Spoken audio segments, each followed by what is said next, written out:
So in this module, we're going to cover government intervention in the market, as well as market efficiency. So we're going to start with talking about government intervention.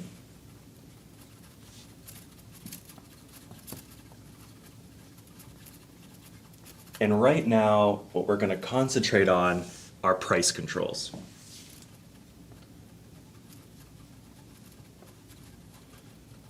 And so what price controls are the government intervention in a market to kind of set or manipulate prices in the market.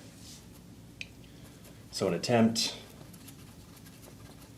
or policy or whatever to set or manipulate prices using government intervention.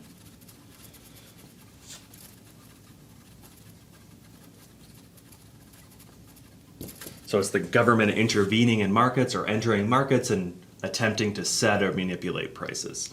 And so we're going to look at kind of two examples or two or three examples of price controls. In particular, we're going to look at price floors. So price floor, think of it as the floor is the lowest you can go. So the government's setting a price, a minimum price for the good. So the price of the good can't go below this price floor.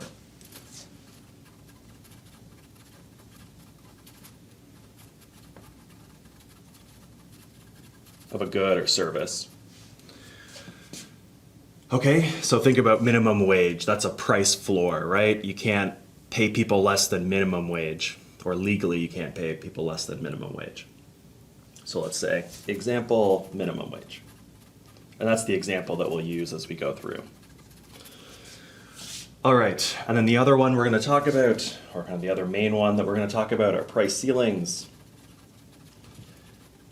So just like the floor was the lowest you can go, the ceiling's the highest you can go, and so this is setting a maximum price. The government's saying you can't charge more than this for the good or service.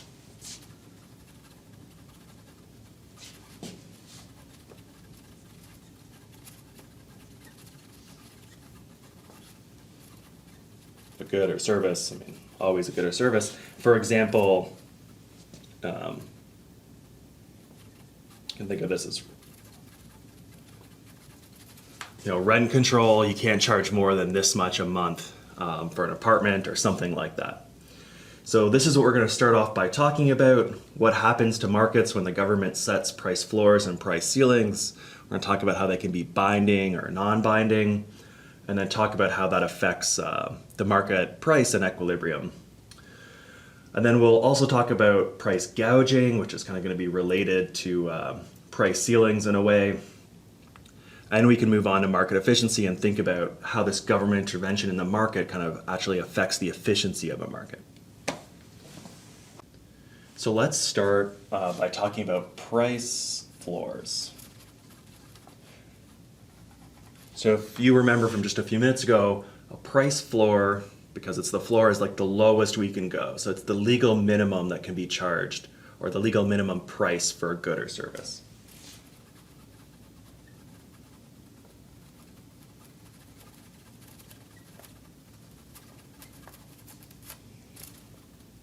For a good or service. So the government's setting a minimum that can be charged for the product. And so let's think about how that's going to influence the market. And we can think of two different scenarios.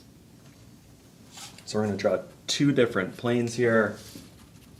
Oops. We have price and quantity on each of them in our axis. We have supply. We have demand in each of these graphs. Supply and demand. And we have this Q star and P star. So let's imagine there's kind of no government involvement in the market at the beginning, and these are the prices and quantities in equilibrium. So let's start off with this left-hand side. Let's imagine that this is the market for, I don't know, let's say milk.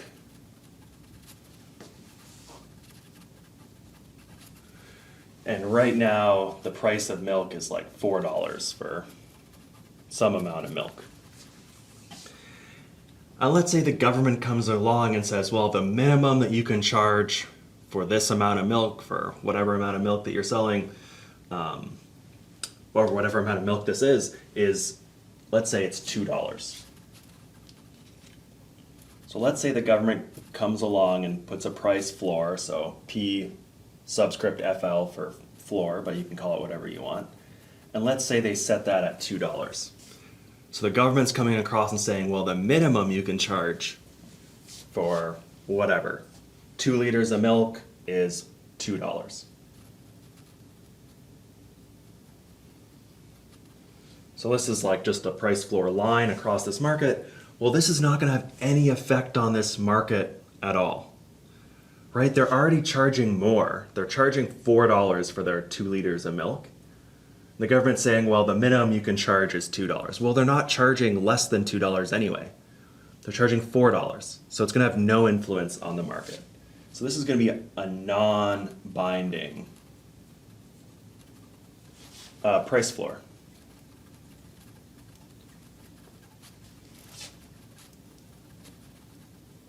This is because the price floor is less than our old equilibrium here.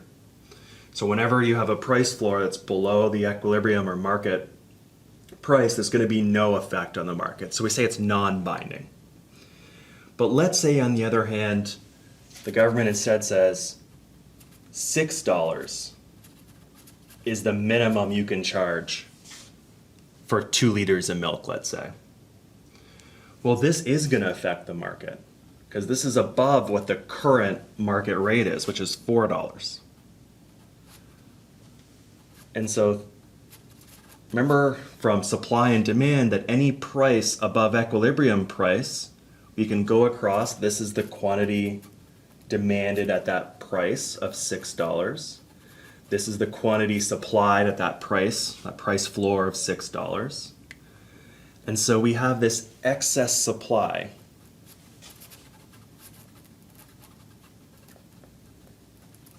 of milk at that price. So the actual the amount of milk that's going to be exchanged on the legal market is going to go down because it's going to be the minimum of QD and QS. Because at this price floor, this is all that people are willing to purchase at that price. Though suppliers are willing to supply a lot more, but people aren't willing to buy that much.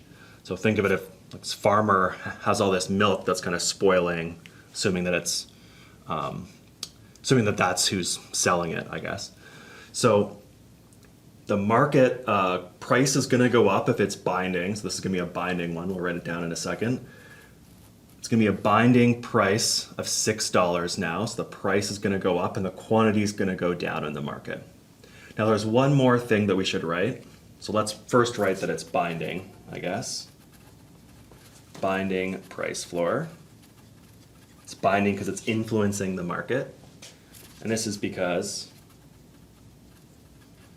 the price floor is above the market price, the equilibrium price. And so there's one more thing we can think about, which is going to be the black market price. So what would, the farmer, he, she, they all have this extra milk that they can't sell. They're willing to produce at this price of $6, but people aren't willingly going to purchase it for that much. But let's say they, wanted to set up like something behind their barn where people can drive up and buy some illegal milk or something like that. So we can think of a black market for milk. And to figure out how much theoretically they would charge for this amount of black market, for this black market milk, we can think about what's the maximum that people would be willing to pay for this much milk. And that's the height of the demand curve. So we just take our point, this QS is how much they're willing to supply at $6. And we can go down to our demand curve to figure out, for that much quantity, what are people willing to pay? And so that's this point, the height of the demand curve at this QS. So this is going to be the black market price.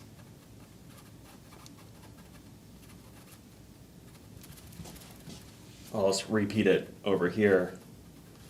So price BM for black market, or just labeled over here as well. All right, so price floors. Legal minimums for a price, the government's setting a legal minimum for a price of a good or service.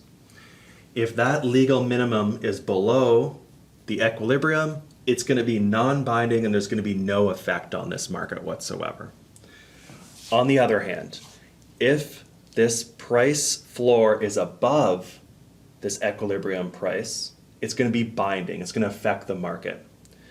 And it's going to cause this excess supply. At any price above equilibrium, this quantity supplied is going to be greater than quantity demanded. We're going to have this excess supply. And so the quantity exchanged legally in the market is going to go down because it's going to be the minimum of QD and QS, which is QD here. And if we want to think about, farmers or, depending on the market, whoever, sellers illegally selling this extra amount that they're willing to produce at this price, they could charge, illegally on this black market, the height of the demand curve at whatever they're willing to supply at this market floor. Okay, so that's how price floors work. We're going to go through an example in terms of minimum wage of a price floor you might be familiar with, and we can talk about price ceilings theoretically and then an example of that.